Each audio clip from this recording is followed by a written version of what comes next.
Hey guys, and welcome to another H3H3 vlog. Is that how we're supposed to do it? Like that? Or should I tone it down a little bit? Tone it up. Tone it up. Hey guys! Welcome to another H3H3 vlog!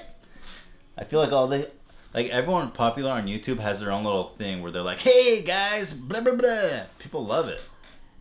I don't feel mine was good though. We need to be more creative. Do the top of the morning to Top of the morning to you laddies. That one baffles me the most. Actually, I want to show that. Maybe you guys have seen this. Good morning to you ladies. My name is Jacksepticeye and welcome back. Top of the morning to you laddies. My name is Jacksepticeye. He does that in every video. It's like, dude, how do people like that? Kids, I guess it's kids. So anyway, we're trying to figure out our own little tagline here. Hey guys, it's another day closer to death. This is Ethan Klein from H3H Productions. How many days do you have left to live? Alright, let's waste another day on YouTube watching some fucking asshole who's just there to waste time till you count down to time till you are in the ground forever. Here's another video. Okay guys, enough jokes here. Let's get serious. This story came to our attention. I mean, it's an eerie timing. I'm sure you guys all heard about this. Man in viral, how does a homeless man spend $100 dies of alcoholism? Ooh, that one actually made me feel bad when I read about that. And honestly, all I can think is like, Josh, you fucked up, dude. You're in over your fucking head, you little scam artist. Like this guy, I don't want to go a little bit overboard, but in my opinion, it's not out of the question that this guy could maybe still be alive if he never met Josh. And I'm not saying he killed the guy, but what I am trying to say is that he's a murderer. Josh was a murderer and he killed this man. Blood is on your hands, Josh. I shouldn't joke about it because it's pretty sad. Yeah. It is actually fucked up. But let's look at this and try to understand what's going on here. The guy died of alcohol poisoning. Was found in the street. On the street. In an alley, dead. So let's see here. Apparently, Josh hooked this guy up like $150,000 that they raised on Indiegogo. And then about like a couple of months after this, he's dead on the street from alcohol. So let's just do a little thought experiment. Even if you're an alcoholic, people say, well, maybe he actually got the money, and because he had all this money, then that's why he just bought alcohol. Okay, sure. Let's consider that for a second. Mm-hmm. Do you really need $150,000 to drink yourself to death? You can drink yourself to death with $30. You can get a whole liter of cheap shit for $10, dude. You only need $30 to drink yourself to death.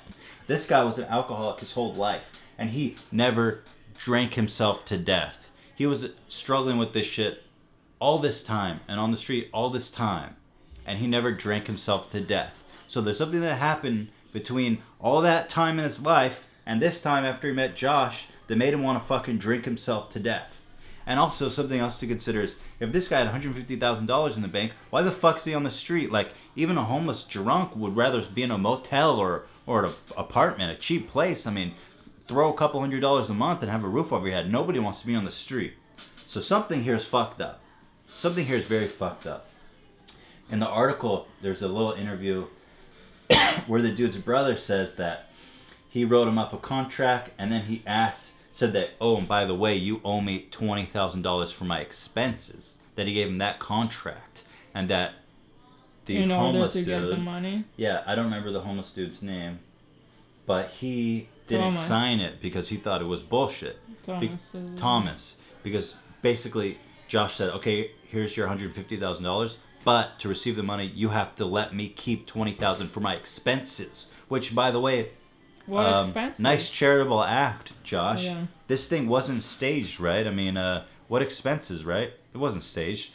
He's talking about all the stuff where he's like, hey, buy you a motel, get you a suit, buy you a nice dinner. But that was a video that he did. By the way, pay for all that shit, dude. Yeah. Because, yeah, for those of you who don't know, after that video, he made another video with Thomas where he takes him around. He did tons of videos. He turned it into like an industry. Yeah, he bought him like a suit and food, and he took him to a hotel. The buffet, he did all this shit. He paraded him around like a fucking monkey. But the whole thing was that he's donating, you know, that he's helping that guy. Yeah. And I mean, we're not even considering all the publicity, all the subscribers, all the views, all the money he made on YouTube. He made a ton And he was probably like, dude, this guy's making more money from me from this now. Fuck that, I want my cut. And that's even assuming he gave the money to him at all. The story so far is that he never signed the contract, so that means that Josh still has that money.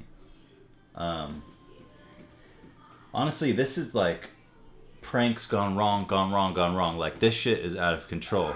Honestly, I can't believe that Indiegogo doesn't have any liability. Yeah. YouTube even kind of, as a platform for spreading this shit, I mean, I don't know what they can do, but it's like this shit, I mean, we're talking about serious crimes here. We're talking about fraud. At the end of the day, guys, I feel bad for the people who gave money to this shit.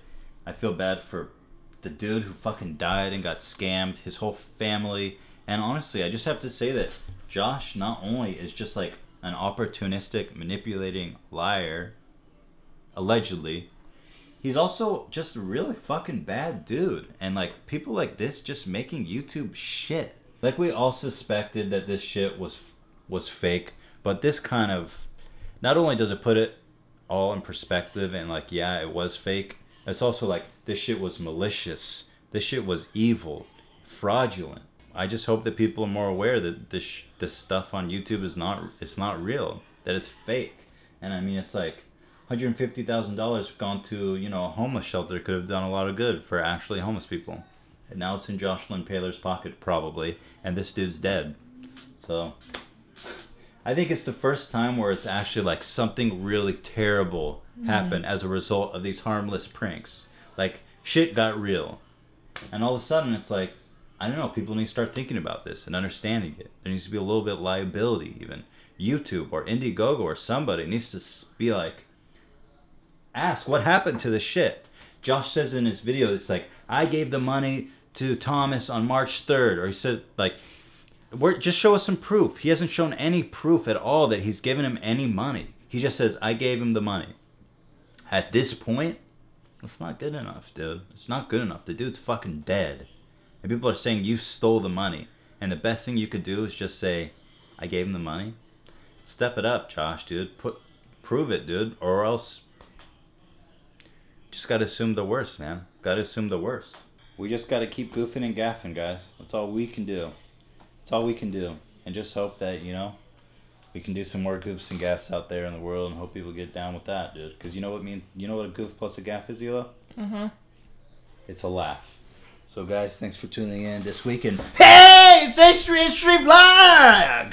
1 minute closer to our ultimate demise. Welcome back to the void, guys. Nothingness is only a couple days away. It's only a couple years away, guys. That's what it's all about, huh? One day closer to the endless void of nothingness. I'm Ethan from History Productions, and Hila behind the camera. Shake the camera, Hila. See you guys next time. 1 day closer.